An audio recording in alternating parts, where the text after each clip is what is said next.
Now, how to multiply a vector with scalar? For example, force is vector and time is scalar. So we have to multiply force and time. When we multiply force and time, the resultant will be force into time, and that is impulse. That is the short duration force. But impulse will be a vector. So now what is the statement? If a vector multiplied by scalar quantity, then we get a new vector. Like for example, force is multiplied by time, a new vector is called impulse. So if a vector is multiplied by scalar quantity, then we get a new vector in the same direction, but having new magnitude.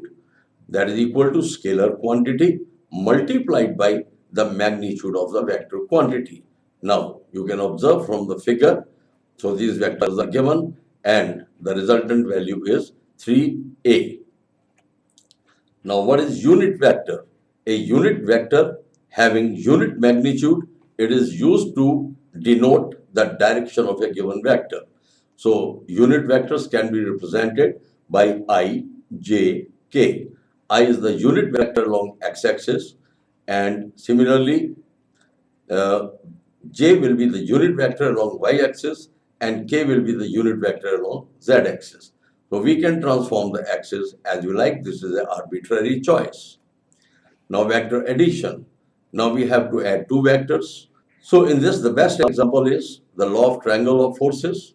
Like if a point is under the action of two forces, and those forces are represented by two sides of the triangle, the third or the resultant will be indicated by the third side of the triangle taken in opposite order. So what is the statement?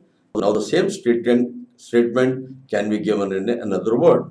If two sides of a triangle are shown by two continuous vectors a and b, then third side of the triangle in opposite direction. Rather, we can say opposite sense. That shows the resultant of two vectors. Consider the figure.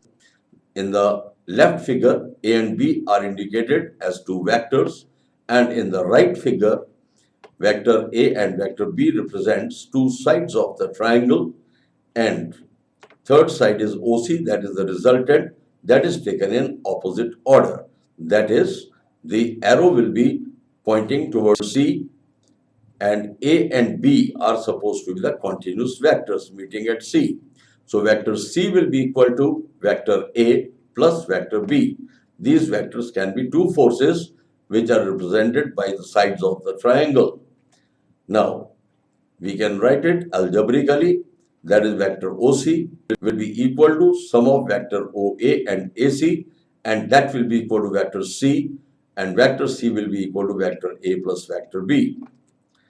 Now we come towards the parallelogram law of vectors. Now this parallelogram law of vectors, vector means say forces or velocities or accelerations. Normally we take forces. So parallelogram law of vectors or the parallelogram law of forces. If a point is under the action of two forces and those forces are represented by two adjacent sides of the parallelogram, then the resultant is indicated by the diagonal of the parallelogram taken in opposite order. Now it will be more clear from the another statement. Now in this statement, in the figure, we have to collaborate. According to this law, if two vectors P and Q are represented by two adjacent sides of the parallelogram, now we are finding OA and OB are the adjacent sides of parallelogram. They are represented by vector P and vector Q.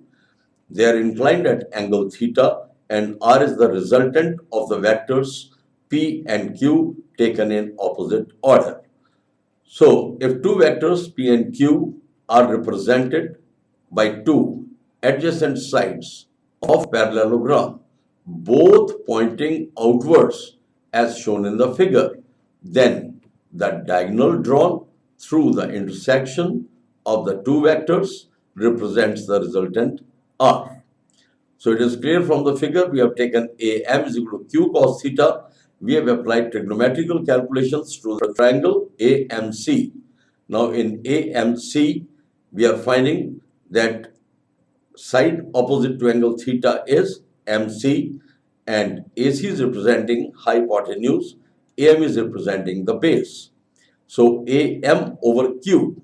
Now AM means base and Q means hypotenuse. So AM over Q will be cos theta. So AM will be equal to Q cos theta. In the figure, OB is equal to AC. Now you can check up OB and other is AC. OB and AC both are parallel and both of them are equal to Q. So we can calculate OAM.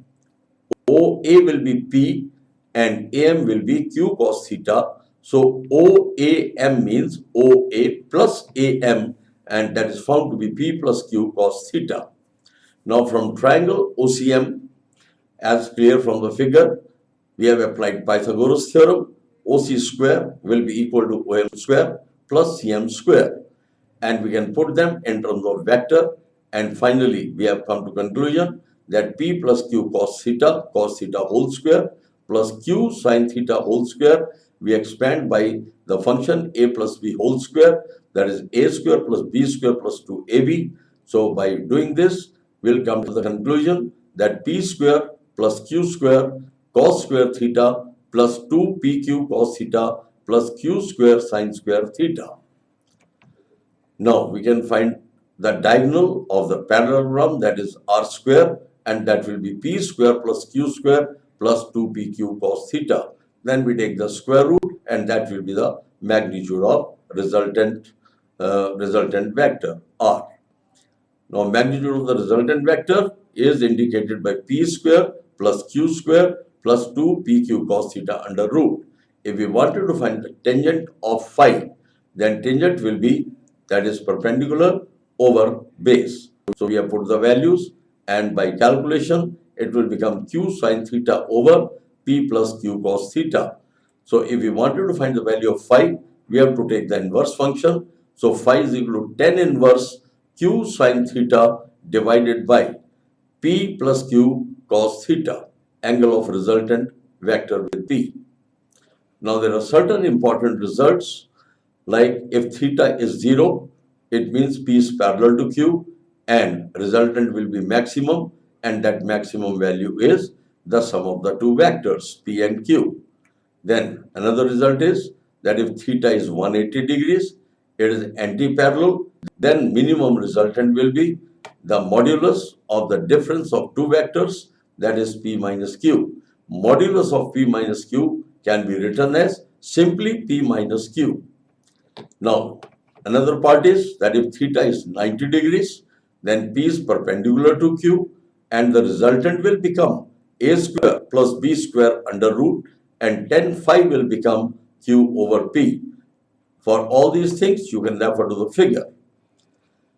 Now, vector P and vector Q are equal, then resultant vector R will be 2P cos theta by 2. Again, we will apply trigonometrical calculations to the given figure, and tan phi will be tan theta by 2. Therefore, phi is equal to theta over 2. So, in tan phi equal to tan theta by 2, tan will cancel off and phi will be equal to theta by 2. Now, in the another part, vector P modulus, that is magnitude of vector P, will be equal to magnitude of vector Q, and both of them will be equal to P. Now, if theta is 60 degrees, then R will be root 3P.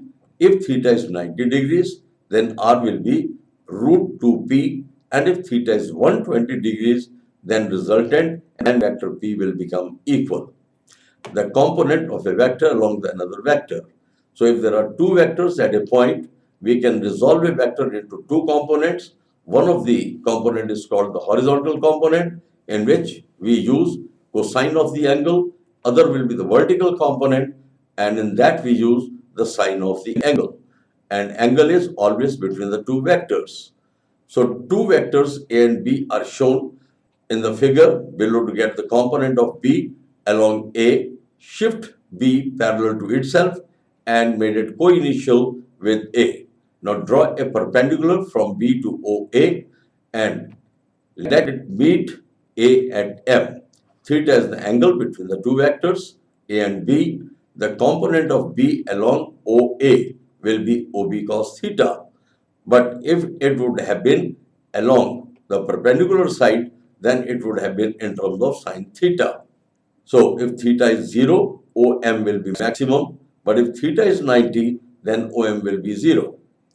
Now the subtraction of vectors can be seen that there are two vectors A and B. We have to see the difference of two vectors. So vector which is to be subtracted, just change the direction of the vector and then add them algebraically. So there are two vectors A and B. We have to take the difference. We write vector A in forms of magnitude, adding to it the negative of B, and that will become A minus B. Then we can see it from the figure, vector A and vector B, they are indicated, and subtraction of vectors will be indicated in the second and third figure, that is vector A minus B and vector A minus B.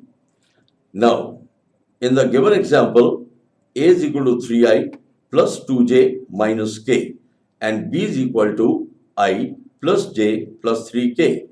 Now, the point to understand is what is I, j and k. I is the unit vector along x-axis, j is the unit vector along y-axis, k is the unit vector along z-axis. Now what we have to find? We have to find sum of the two vectors and then the difference of the two vectors. If we know them, we can find the product of the two vectors. So sum of the two vectors will be, the given two vectors are added as shown, their result will be 4i plus 3j plus 2k. And as I have explained to you earlier, I is the unit vector along x-axis, j is the unit vector along y-axis, k is the unit vector along z-axis. Now, another is the difference of the two vectors. We write the given two vectors and we take the difference. The resultant value will become 2i plus j minus 4k.